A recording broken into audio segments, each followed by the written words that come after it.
Welcome, everybody. Welcome to the sixth episode of Making Seamless Sales Show. I'm Art Fromm, based in Mars, Pennsylvania, founder and president of Team Sales Development, and sharing ideas on this show based on my sales and sales enablement career. As I think about it, it actually has spanned quite a bit of history, from mainframe days to distributed computing to virtual desktops to cloud and now to AI.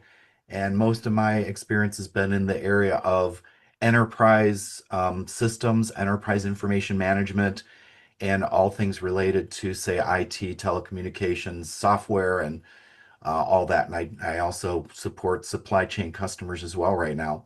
So if you would, please make sure that you like, share, subscribe, check out teamsalesdevelopment.com with the event page for information about this show and the other shows that we have on.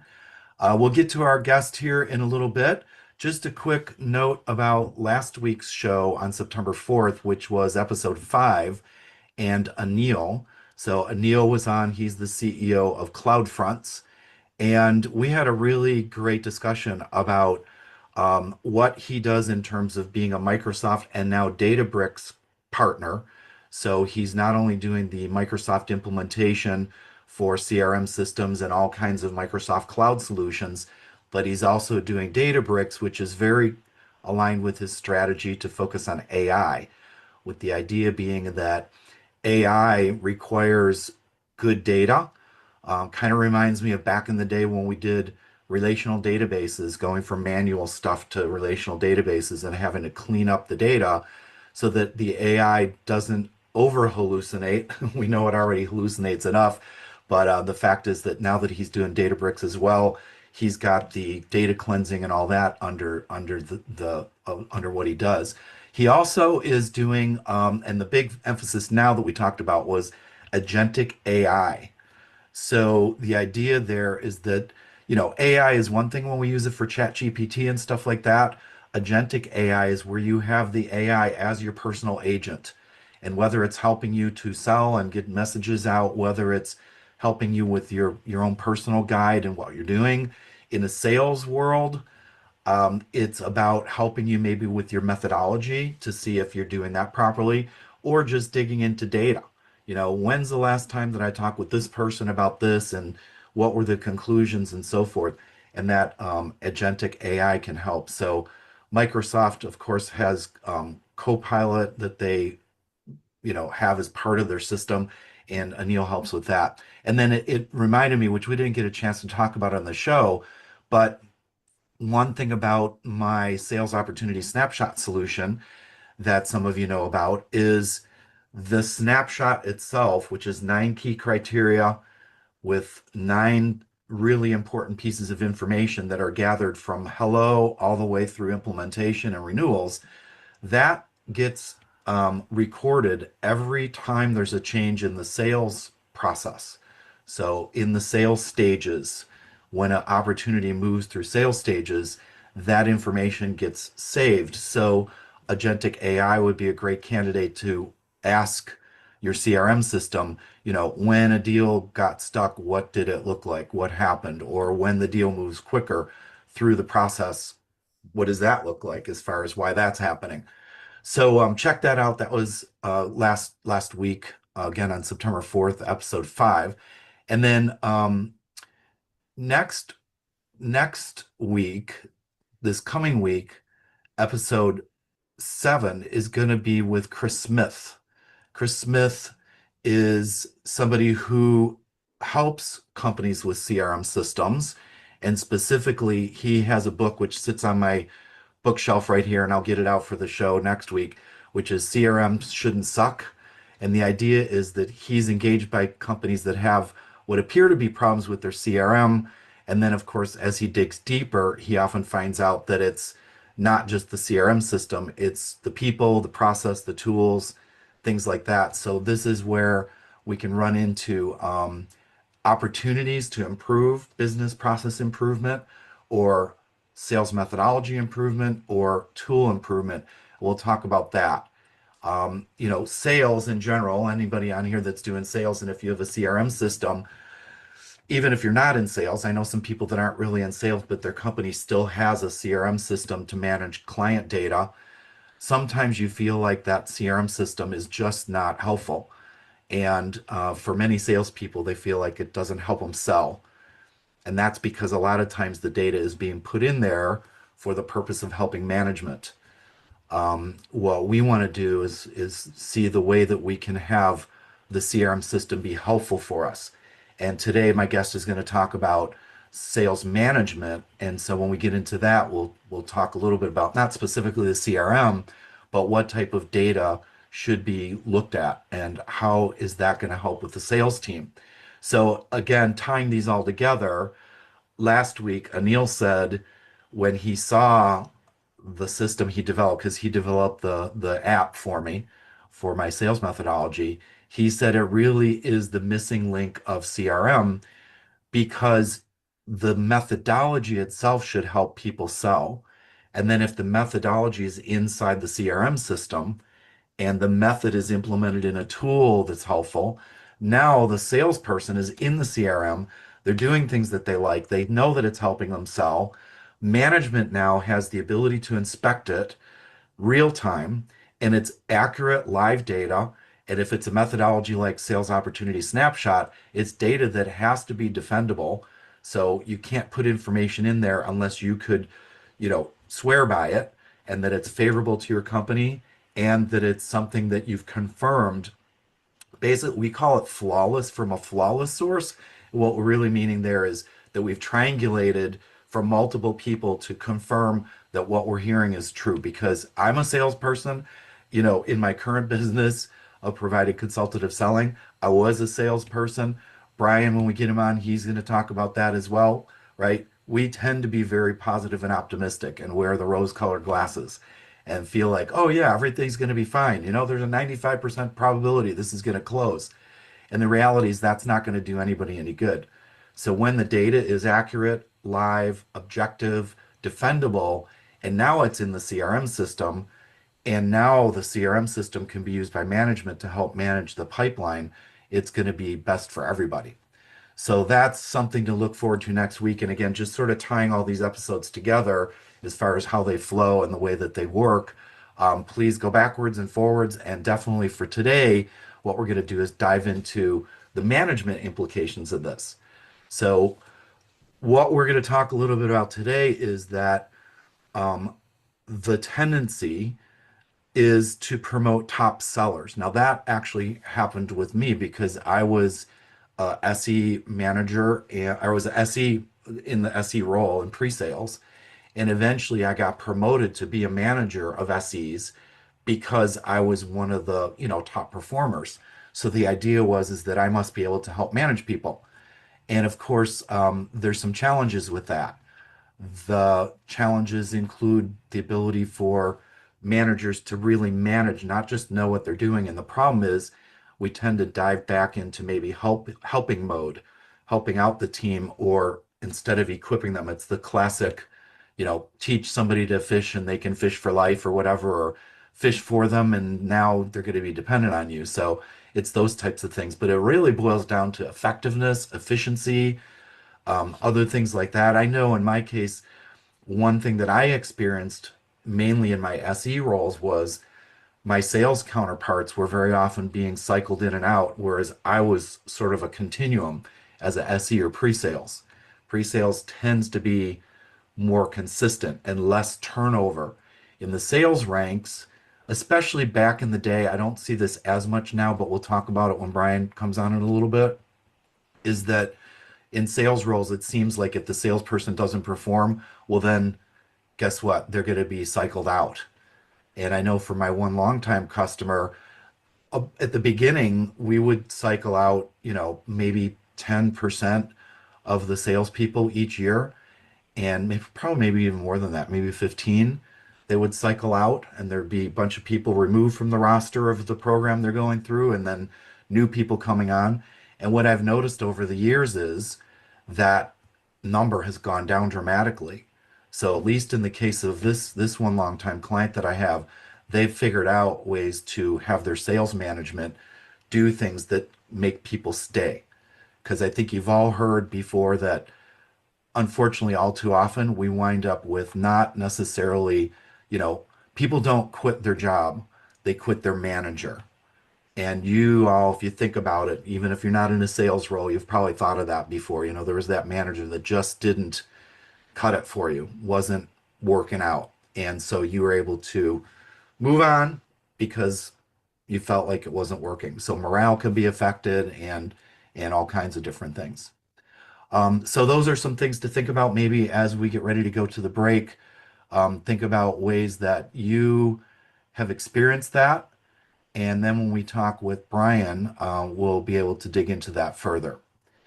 So please, again, check out teamsalesdevelopment.com for the information about this show and other shows. Look under the events tab. You can also check out, of course, the book tab and look up the book, which is the namesake for this show, Making Seamless Sales. And once again, for those of you that don't know already, the SE and the AM is capitalized because it is about pre-sales and sales working together better. So the SE and the AM working seamlessly, and that's what we cover. And there's tons of resources on the website that you can use to find out more about that. So as we're coming up on the break here, let's go ahead and get ready to have Brian join us as you think about things you're going through. Okay, there's my prompt for the break. All right. So one of the things that I want to point out about Making Seamless Sales is this book in particular, and for those of you that can see the video, and by the way, everybody, that if you access the website, you can find all the different ways that this is being streamed and also recorded. But one of the things I want to point out about this book is it is really designed for individual contributors to understand the other person. So for pre-sales to understand sales better, for sales to understand pre-sales better. And as a result, this book is really a workbook that helps at that opportunity and account level for them to work together better. There's a free worksheet available on my website on the book page that allows you to work through real sales opportunities together with your counterpart. Now, that's not to say this isn't for management, and Brian will be coming on after a break we're going to take very shortly here. But this is for sales management. This is going to help them with what you can help your team with. This isn't necessarily the sales manager's guide to that. That's something that I'll, be working on later. But folks like Brian, my guest, are the ones that are helping with that.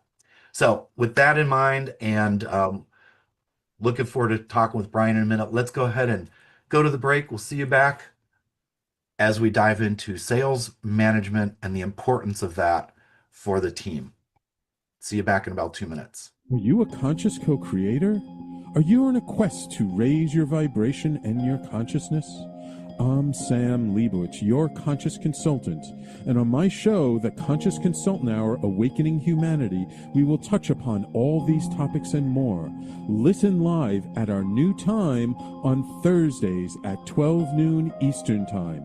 That's The Conscious Consultant Hour, Awakening Humanity, Thursdays, 12 noon on talkradio.nyc.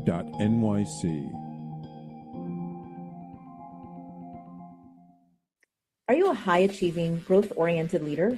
Are you interested in developing your authentic leadership while creating a healthy, inclusive workplace? Hi, I'm Dr. Mira Broncu, host of The Hard Skills on talkradio.nyc at 5 p.m. Eastern on Tuesdays, where we discuss how leaders develop the hard skills needed to make a greater impact. We interview experts, have live coaching, and tackle these challenges. Listen to The Hard Skills on Tuesday at 5 p.m. Eastern on talkradio.nyc. Are you a purpose-driven individual looking for deeper healing, clarity, and growth?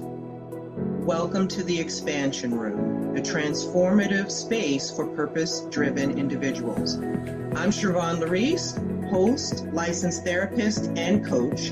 Join me every Wednesday at 5 p.m. Eastern Time on talkradio.nyc.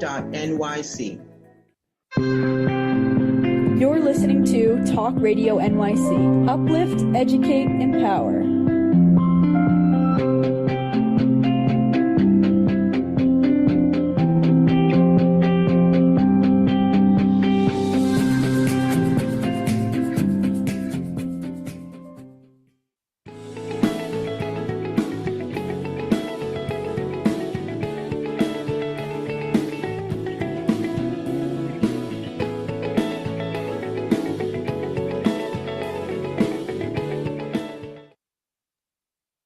All right, everybody, welcome back from the commercial break. And I would like to welcome my guest, Brian Conway. Hello, Brian. Hi, Art. Nice to see you again. Likewise, likewise. So Brian is actually located in the UK, and because it's about 4 hours difference there, we're pre-recording this, but that's okay. You can still participate on the various streams, and we'll take a look at your comments later. Very quickly to introduce Brian. Brian's got 30 years of experience in sales, is a published author, sought-after speaker, trainer, business coach, helps companies create high-performing sales teams with a special focus, although not exclusively, mainly on the high-tech sector. Brian's been in global training and coaching roles, working with pre-sales and sales teams in the largest tech companies in the world, brands like Google, HPE, Lenovo, Dell, Adobe, TikTok, the list goes on, Microsoft and others.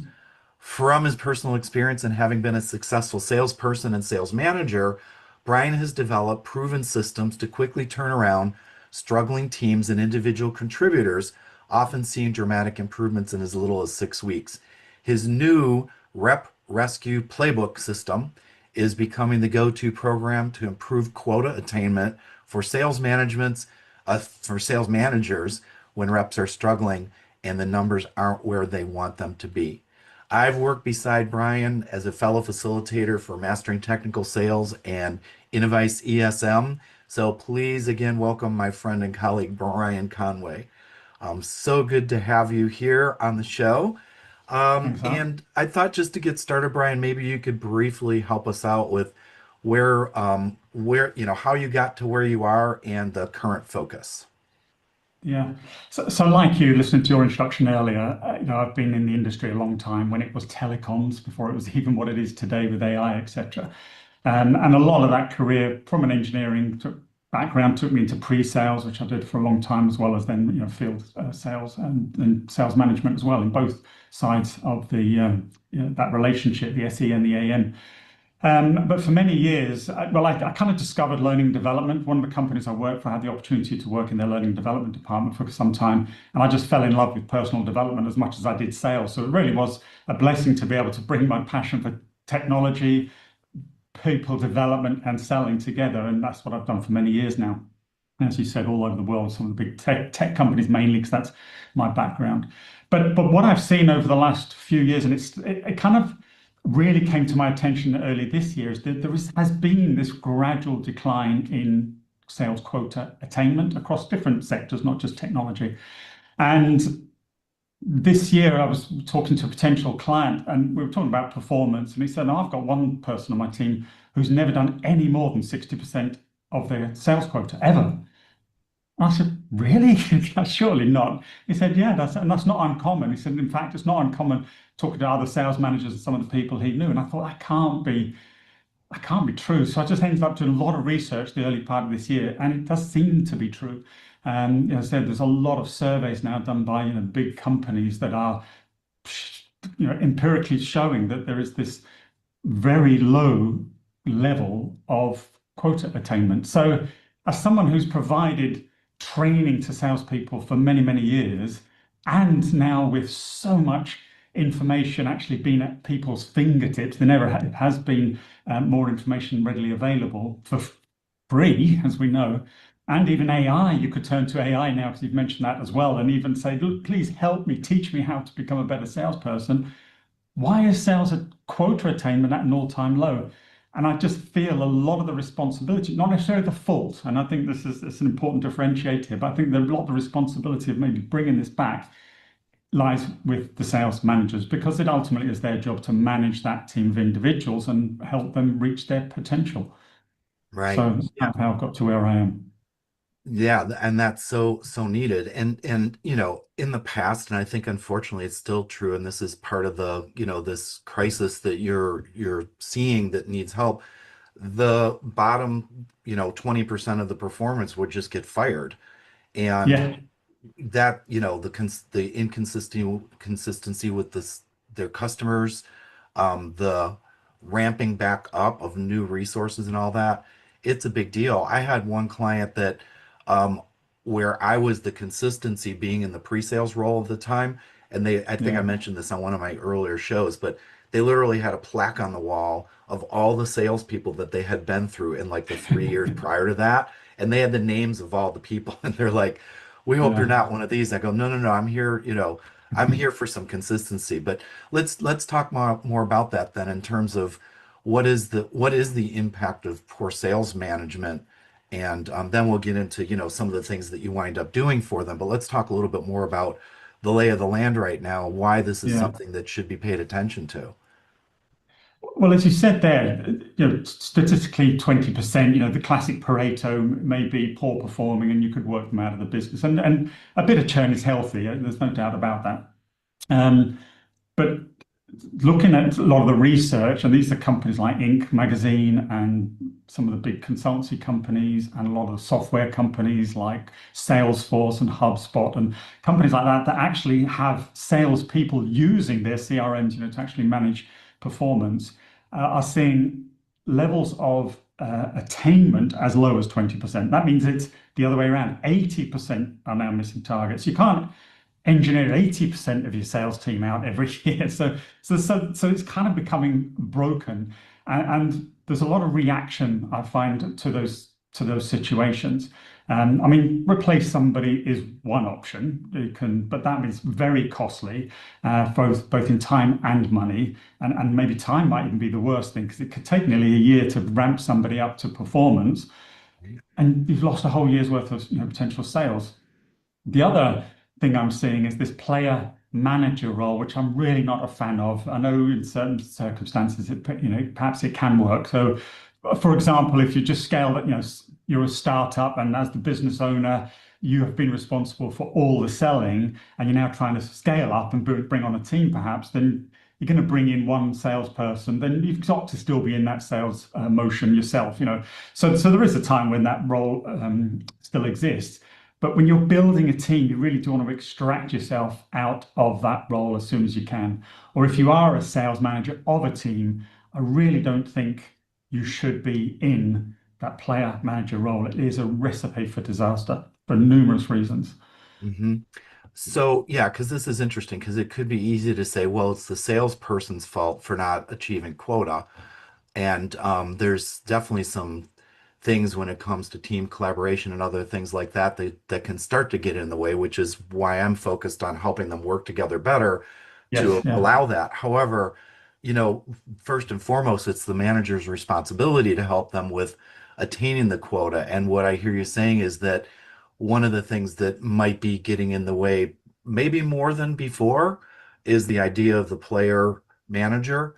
yeah. Again, I was promoted from SE to SE manager, and it was hard to let the team fish for themselves. Your It is. tendency is to want to jump in, especially maybe in a pre-sales role, but in a sales role of any kind as a manager, jumping in. So why do you think that happens so much, and what's the implications of that? There's a couple of things. I mean, one, make a really good point that a lot of sales managers are promoted up from being highly successful salespeople. So, and that in itself is a full-time job. So how you can then be a sales manager and a successful salesperson at the same time obviously creates a series of challenges. But the thing is, it's not a title, sales manager. it's a role, like, there's roles and responsibilities. So to split your attention has a number of problems. Now, the business might like it because they might think, well, I'm getting two roles for the price of one, but they're not. That's a false economy. Another reason why a lot of sales managers are now kind of stepping into this player manager role is to shore up a lot of that sales shortfall. They themselves, their compensation, their remuneration, their success, their recognition, all that sort of stuff, which is important to us as salespeople. It's why we love the buzz of the game. Hmm. That's all kind of threatened. So they think, well, I'll just step in, I'll take on some accounts, I'll show them how it's done. A bit of the ego kind of comes in as well. And of course, they can't be seen to fail themselves because obviously that just gives the whole team an excuse to go, well, I told you. See, even you can't kind of close business. So they've got to close sales. And of course, that means more and more of their attention is going on their own sales activity to try and be successful in that sense, meaning less and less support and coaching and everything that's important as a sales leader. Less of that happens with their sales team. And of course, then their sales team start to get resentful. I've seen this. I've heard people say, well, they just cherry pick all the best opportunities. They just take all the best leads. They've got the best accounts. If I had that account or that opportunity, I'd have been able to close it as well. So they start to justify their own failings, if I can call it that. So as you can see, it just creates so many subconscious, psychological, as well as practical issues that after a time, it just really starts to unravel very quickly. And then people just, like say, they leave the manager, not the company. They just think, well, they don't care.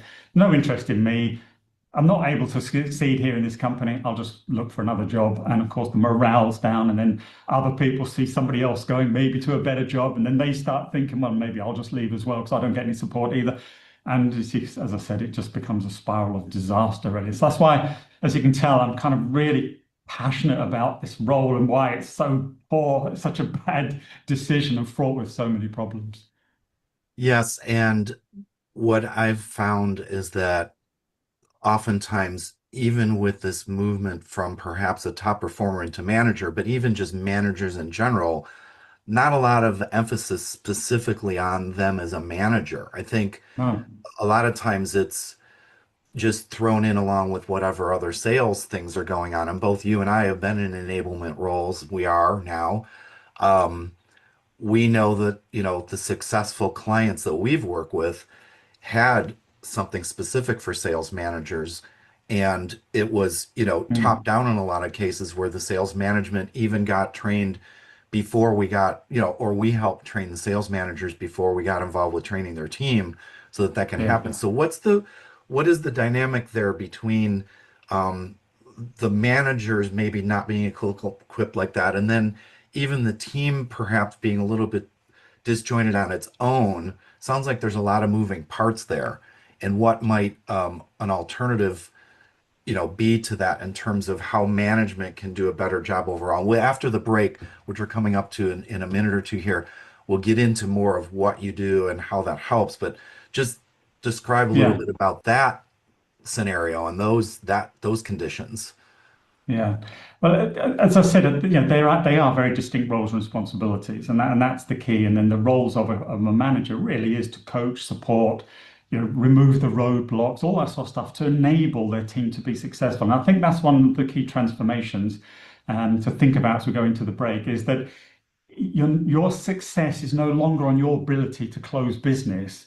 And as much as we love the deal and all that sort of stuff, you've got to recognize your success is now off the back of others. And that's a very different way of thinking. And therefore, your attention has to go into supporting, coaching, training, and giving people the time to train. If there was kind of one thing to think about as we go into the break is so often, even when people are on training courses, and you'll have seen this as well, Art, I'm sure, is that people having to dip out because their manager has called them out of the training and they're only there for 3 or 4 hours, not Yeah. 2 or 3 weeks like we were on some of these training courses. And then their managers are pulling them out because there's an emergency or they need some questions. And so managers aren't even respecting the investment that these individuals are making in their own personal development sometimes. It can be as basic as that. Yeah, So. yeah, great points. All right, so right after the break, we'll continue with, what are the things that Brian has seen that's successful, how he helps enable that, and the benefits that can come. So we'll see you back in a couple minutes. Misalignment within your sales team or with a client stalls deals and creates unnecessary friction for you and the client, resulting in up to 37% lower win rate. If you're in pre-sales, sales, sales management, or sales enablement, and you'd like to increase revenues, win rate, margins, client satisfaction, and stay competitive, this show is for you. Hi, I'm Art Fromm, host of the Making Seamless Sales Show. Please join me live Thursdays at 7 p.m. Eastern on talkradio.nyc.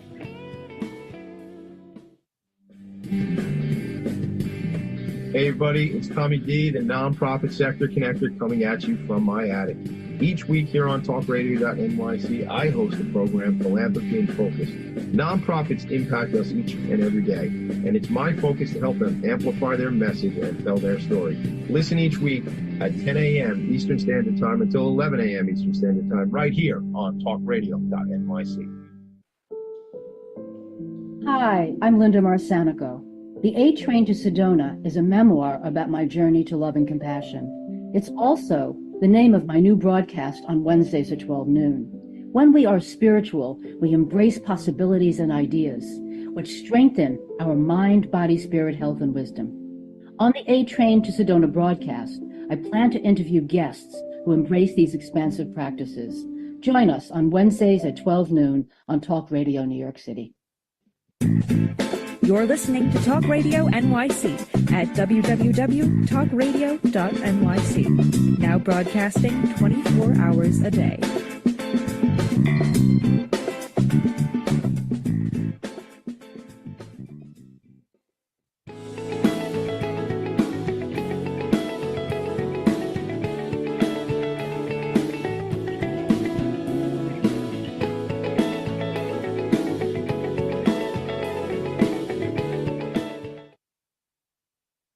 All right, welcome back. We're talking with Brian Conway, and we just discussed some of the situations that are challenges for managers, for sales in general, with the lack of attainment of quota, and some things that could be a result of or that could be enabled by more focus on sales management and equipping sales management to be more successful and drive those close rates higher. So, Brian, let's talk a little bit about what you've started doing, and then we'll get into the, the inner circle that you've created and some of the other things. But we've all heard the expression of inspect what you expect. I believe you've got a little bit of a different twist on that if you want to lead into that, some of the things that you're saying that could be ways to implement impact. Yeah, so first of all, as I touched on earlier, it isn't necessarily the sales manager's fault. I said it's their responsibility in some of the things they're doing, but quite a lot of times that is pressures from above, or as I said, they just don't know what they don't know because they've never been given any formal guidance or training on how to be an effective sales manager. But there's a few tips that I do share, which can really make quite a big difference very, very quickly, which is why I said, you can see quick turnaround, especially compared to changing out somebody in the team. And a quick story. So I remember when I was in early part of my sales career, I had one of my best sales managers was a guy called Gary. And I remember one day I'd been on this training course and he came over and he perched on the end of the desk and he said, so, what are you working on? And we talked through some of the opportunities that I was working on. And he picked one. He said, so what would happen if they didn't do anything? And I said, what do you mean? And he said, well, if they don't do anything, they don't buy from us, they don't buy with a competitor, if they just don't do anything, just carry on doing what they do, what would happen? I said, I don't know. And I was in pre-sales at the time. And he said, well, I know you're on the training course recently, and that is, the cost of doing nothing is something that's discussed. So when are you meeting them again? And I said, next week, etc. And he said, well, let's catch up next week and see what you can find out. So I went to that meeting. As we all know, if we've ever asked that question, and maybe not as direct as that, but with that being in mind, like always, you kind of find out all the risks and costs associated with the transformation that it's trying to make and what would happen if they didn't do it and all that sort of stuff. So it was really kind of eye-opening. So anyway, a week later, Gary comes over and he says, so, how'd you get on? What did you find out? I said, oh, yeah, brilliant, da, da, da, da. He said, good, so you said you were working on this account as well. What would happen if they do nothing? I said, oh, I don't know. I'll meet them tomorrow. I'll ask. Okay. So it kind of became a bit of sport almost. So I didn't feel, because a lot of sales managers will say to me, oh, I don't want to micromanage. well, I think you should do probably more micromanaging, but I don't mean on somebody's case every day, but just because it's the little things sometimes that can make a big difference. As they say, small hinges swing big doors. So focus on some of these little things. So anyway, this kind of bit of banter went on over only a few weeks, to the point where I'm going, every meeting, I'm going to ask this question so that when Gary asks me the question, I win, not him, so to speak. And that's why I said it was almost a bit of sport. So what I came to realize that actually that's what he was inspecting, were the application of some of those fundamental sort of sales discovery questions. And it led me to this realization that actually people will respect what you inspect. And that's the difference, so, kind of the play on what you just mentioned. People respect what you inspect. So if you just pick a few key elements of their sales activities and just coach them and reinforce and ask questions and give scenarios and maybe even shadow them if you can, if that's an option, and just give them some feedback around that particular area. But if somebody knows you're going to be talking about that one thing, it really brings that to the conscious competence, as we call it, and people really work on that. And that's why it can just be a matter of weeks before all of a sudden that new skill or competency is really nailed in, and you can move on to something else. You're not going to inspect that for the rest of their life. Once you see people doing it, as Gary did then, because I was answering his question before he'd even ask it. So I could move on to the kind of the next skill factor, and that, so to recognize that people will truly respect what you inspect can make a huge and very quick change. Hmm. Yeah, and I love what Gary did there, because instead of just inspecting a checklist, it was digging deeper. And Yeah, as soon as you said that in terms of what if they do nothing, so many different impacts start to come about. And I believe that by asking that, what Gary did a really good job of is sort of had you own that, because yeah, it's okay, by asking the client that, now they can sort of own that, like, are they really serious about this or not? And then me, as trying to drive the deal, I own it, because guess what? I don't want a do nothing outcome. I don't want a status no, quo outcome. That's what we're most always competing against, is do nothing. So that helps the client, it helps us. And in the end, what Gary wound up doing there is what our goal for all of us is the goal is client success. And then that wound yes, up being your success, which winds up yeah, being his success. So that was really yeah, brilliant. yeah. And I love the And coming twist. back to your snapshot as well, it's just those few key questions that can really help you expand, and find the data you need to make that an effective opportunity, for everybody, as you said, and especially the customer. If I could better articulate the value of our proposition in line with those specific needs that I was able to identify, as you said, we all win. And that's just kind of one thing. The question I often then get after that is, well, what do I inspect though? That's the thing. Right? And the problem is we try and inspect often too many things, or it's just too generic or too, you need more, you need more in your pipeline, Uh-huh. or you need to do more prospecting. And even prospecting, you can break that down into so many elements, like who are they talking to, what are they saying, how often are they reaching, how many outreaches are they doing a day, how much follow-up, if any, are they doing it, what are they following up with, what assets and resources are they leveraging that could be used, white papers, videos, whatever it might be. So how, really breaking it down. So I say, you've really got to deconstruct the barriers that are really holding back the sale, and then just pick a couple of those at sort of maximum, really, to kind of inspect at any given time. And remember, you're going to be doing this over a period of time, so there will be a lot of things you ultimately help that individual improve. And that's whether it's sales or pre-sales. It's exactly the same, that situation when I was in pre-sales at that time. So it doesn't matter. It just helped me have a much more business conversation with my clients, so I could provide a much better technical solution and work much more effectively with my account manager, which is, as is extremely important and beneficial to the whole process. So, yeah, Yeah, absolutely. Yeah, and I think it's important. I like about the idea of simplifying down what you're inspecting, and then eventually that becomes second nature. yeah, And I should say respecting, because I really like that little twist, the respecting. So that becomes second nature, but also make sure that what you are asking are things that matter, because you mentioned a couple things right there that, it used to be like, how many calls can you make? Well, maybe if you're doing transactional business, that might be the right thing to do. But if it's a more of a consultative sale, it's not about how Mm. many calls, it's the quality of the call and what's the result of that. Same thing with Yeah. demos. It's not about how many demos. Yeah. So that's again where I love the idea of respect, because respect says there's more than just something that's being done. There's a reason behind it. And it's a Yeah. helpful thing for the purpose of moving the deal forward. So what I don't know if you have a practical example toward that, or if you want to start to discuss a little bit about specific things around the rep rescue playbook. Yeah, well, so the Rep Rescue Playbook, I will come back to that, but the Rep Rescue Playbook kind of came back. So I wanted a practical playbook, guide. So it's not about territory planning or building a compensation plan or recruitment or HR issues and that sort of stuff. I wanted something that enabled sales managers either side of the organization, pre-sales or kind of field sales, to just tactically almost be able to start to turn around quickly their salespeople. So, for example, within there, the first there's three pillars to it, and the first thing is just, as I said, really deconstructing what's going on, so you can find the thing that's broken. So you mentioned demos, for example. I've had people that have been just not able to move people through the sales process because their demo skills were poor, and we just not identified where this kind of choke point was.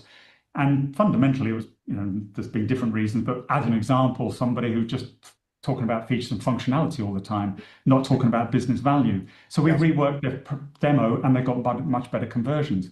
But then I had somebody else who had a similar problem, demos, fixed the demo, we thought, and nothing changed. And then realized actually it was the people they were inviting into the demos. It was their prospecting that was wrong. They were just bringing in kind of engineers and stuff, because they were interested. It was easy to fill the demos because the goal they'd been given was you need more people in your demos. So they just filled like pipelines. So people just fill it up with rubbish, to achieve the outcome that's being inspected, because that's what they will respect. So it's things like that. So the playbook is all about just creating a really tactical series of plays and frameworks that you can use to identify what's broken, put a plan in place to turn them around quickly, and then reinforce it as well. So there's repair, find out what's broken, to rebuild, so put a plan in place then to rebuild that, and then reinforce. And that's another thing that's often missed, is that reinforcement, because statistically only something like 13% they say of knowledge is retained after a training course. And Mhm. it needs that reinforcement by a manager to make the transformation that people have invested in. So, yes, that's what it's fundamentally about. Yeah, and that's why Gary kept asking you the same question over and over again. And it's like, okay, Yeah, I got it. yeah. After you, And it was done in and such a fun saw the way as well. benefit. I didn't feel, it was banter between us. It wasn't, Yeah. there was no pressure in it. Mhm. Well, it was helping you, Yeah, it became obviously the way that helped you. And I think that's where some of the best managers are, is with tools like what you're providing and frameworks that help guide them through it. Now they can yeah, find the things that really are what helps their people, and ultimately that's helps them. And we can never go wrong when we have the client in mind as well. yeah, So some simple measurable collaboration behaviors, and might I say, and we don't really have time to go into this in great detail, even reaching across. I think you did mention about not just, if you're a sales manager, don't just look from you down in your sales team. If you're pre-sales manager, don't just look from you down. Look across at each other yeah. and what can you do to help collaborate and strengthen the team, right? Yeah, because if you're struggling and only got 80% or got only 20% conversion, it's probably the same for the AM, or, the AM sales manager, or vice versa. So Mhm. yeah, just talk and be. People are just a little afraid to expose themselves, which is why I created this inner circle that you touched on earlier. Because you're just kind of afraid sometimes you've been promoted into this new role, as you said, and therefore you don't want to kind of be seen to be no good at your job, especially when you've been really successful before. So it's kind of hard to open up sometimes. Mhm. Yeah, and so on that note, as we close out the segment, again, I really appreciate this. Great ideas that are actionable and much, much more available. Remind us how we can contact you. I'm going to have the links in the show notes and all that also, but how we can contact you, and just say just a little bit more about that management inner circle, because I think it's a really unique offering that you provide. Yeah.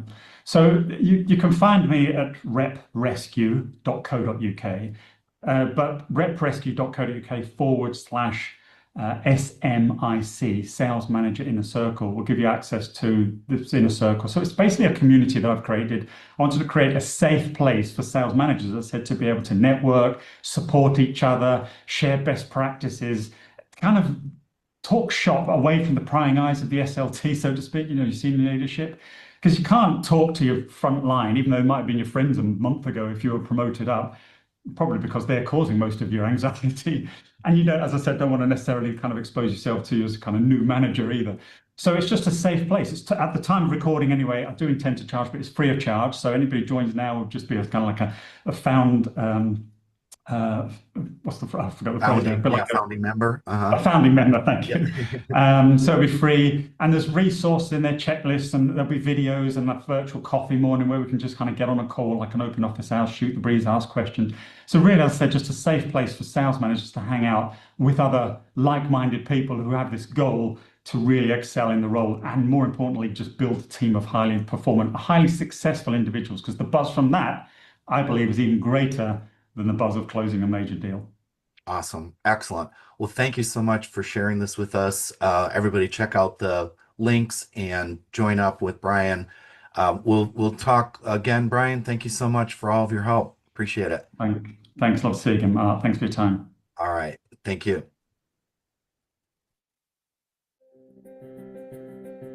On Frank About Health, we're not just talking healthcare. We're managing disruption and innovation. Over the last 4 years, I've taken you from epilepsy and COVID to mental health, caregiving, and now the front lines of healthcare transformation.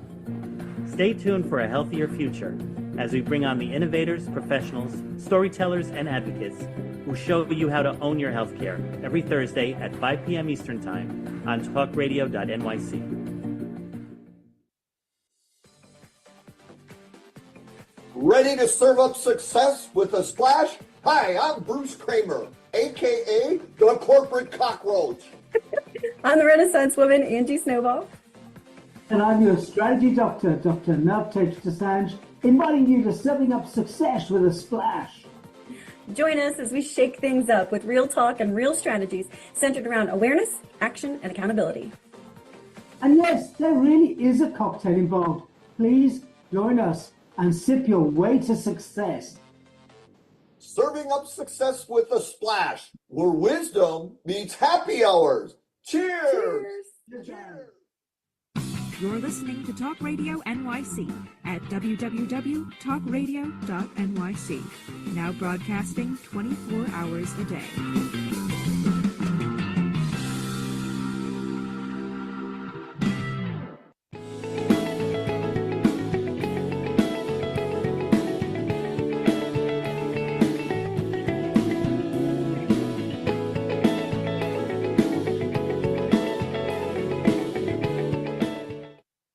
All right, everybody, welcome back. And again, thanks to Brian for that excellent segment. Highly recommend you go back and listen to it again, take notes, and then reach out to Brian. For this last segment, which I've dubbed Dear Artie, and I guess I'm still sticking with that for now. It's in the form of like a Dear Abby, if anybody's familiar with that. It was a columnist who would take viewers' life challenges and then they would be answered, in terms of some advice and stuff, is really a Dear Artie in terms of asking your sales challenges. And by the way, really appreciate the ones that I've received already. And if you would like to offer one up on the show, and certainly if you want it to be anonymous, I totally understand. You could just mention that.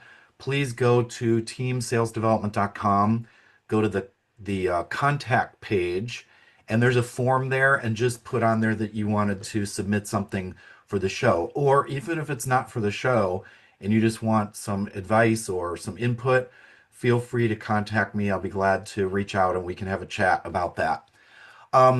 So there's couple of things that have come up that I wanted to address, which were very aligned with our show for today.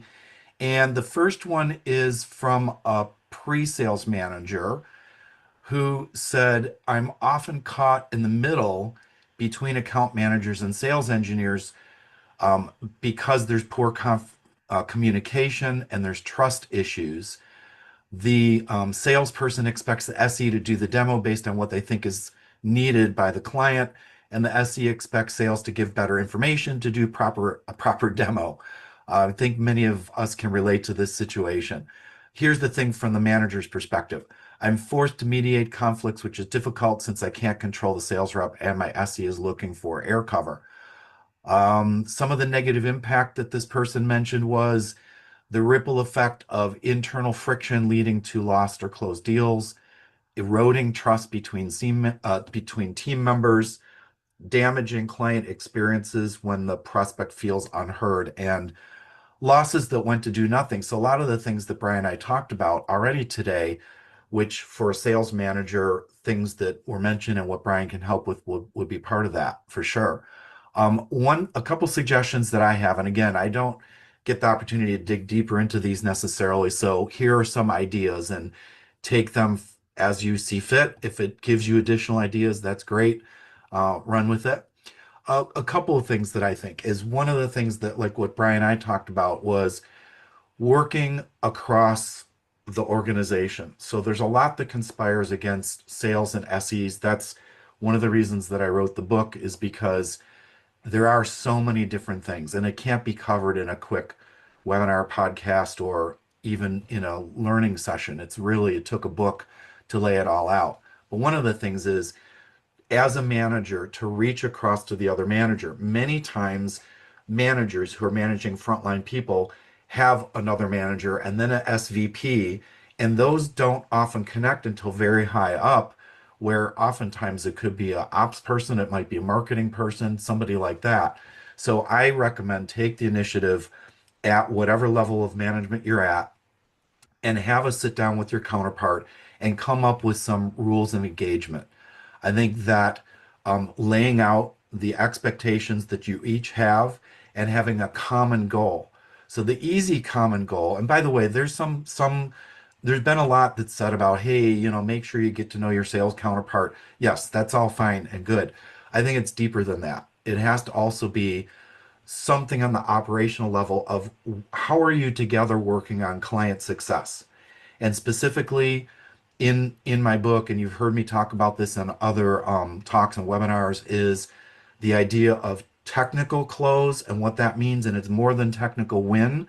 So technical close is, yes, getting them agree that your solution's the right solution, but also that they commit to move forward at the exclusion of do nothing, and that they will take that to the business decision maker. And then for the sales counterpart, it's to get the business decision maker to say, yes, we're moving forward with your opportunity. It's kind of like what Brian was saying. What if they do nothing, right? So get them to say, yes, they will move forward at the exclusion of other projects they're working on based on the recommendation of the technical decision maker. So the client should be enabled and facilitated to have that discussion. What does that mean for sales? Well, that means we now know the goal that each is going for, what pre-sales is going for, what sales is going for. And that's to get that handoff by the client. That means for sales and pre-sales working together better. And as managers, we can drive that. One of the key things Brian said was keep it simple as far as what you're inspecting, so that they know what you respect, so that they will listen to it and do it because it's the right thing. I think a simple agreement, quote unquote, on what are we both doing together to drive the client forward might sound trivial, but try it and see what happens, because just that common engagement and agreement on the way that you're working together is one thing. Another thing is, it's kind of like, the principle of, if there's something wrong with you feel like somebody did you wrong, go directly to them. I would encourage that as a sales team, you encourage your team to talk with each other first and directly. Like, don't always just go up to the manager and then got to come back down. That's what this person is saying. I'm always getting pulled into these things. Well, I think as a manager, the idea would be is equip your team to enable them, to give them permission to talk with the other person and like work it out. And since they'll have a common goal, it's more likely that they can work that out. So rather than the AE and the SE and requiring a manager to sit in the middle, then make sure that they're working together. And then I think that giving your team some coaching on how to give constructive feedback, because sometimes it can come off as a blame game. Like, why aren't you giving me enough information? Why aren't you just doing the demo? And then that causes more divide. We already have enough conspiring against us. What can we do to try to teach some constructive feedback? Maybe teach some negotiation skills. Negotiation skills don't always have to be done for you and a client that you're trying to sign up. It could be a negotiation amongst the team members. And what I advocate is for interest-based negotiation, which is based on the book Getting to Yes and the Harvard Business Project. It's about what are our common interests. The AE is trying to achieve quota. The SE is trying to deliver a really great, and as Brian was pointing out, value-based presentation or demo. So for the SE, it can and should be help me to help you. Our common interest is moving the client forward together.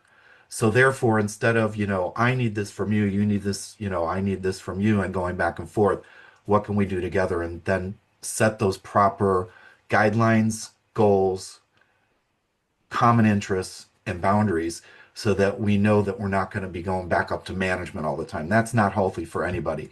So I believe this will lead to an encouragement back to this manager and anybody in management roles that Brian's talking about working with.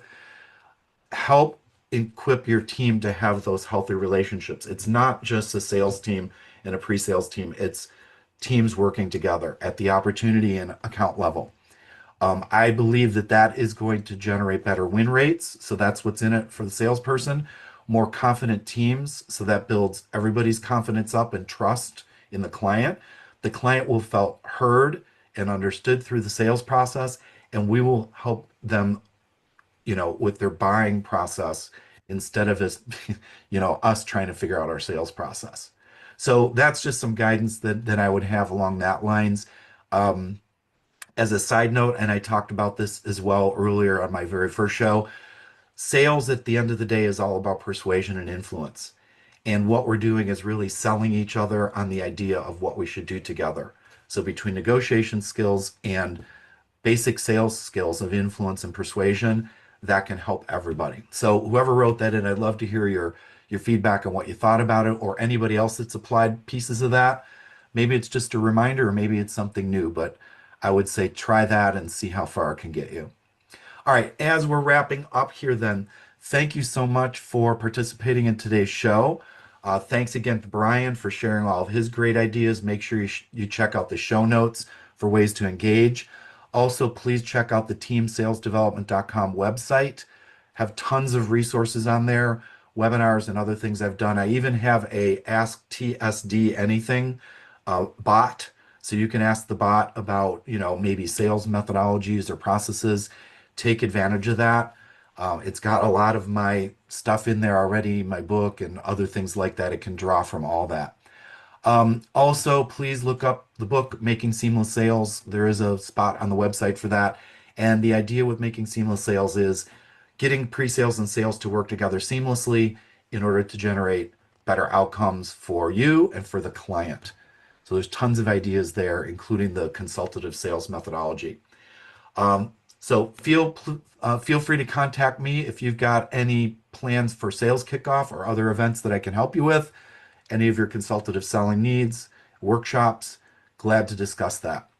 Remember to join next week when we talk with Chris Smith about CRMs shouldn't suck. So until then, have a great one, everybody. Take care and have a great week ahead.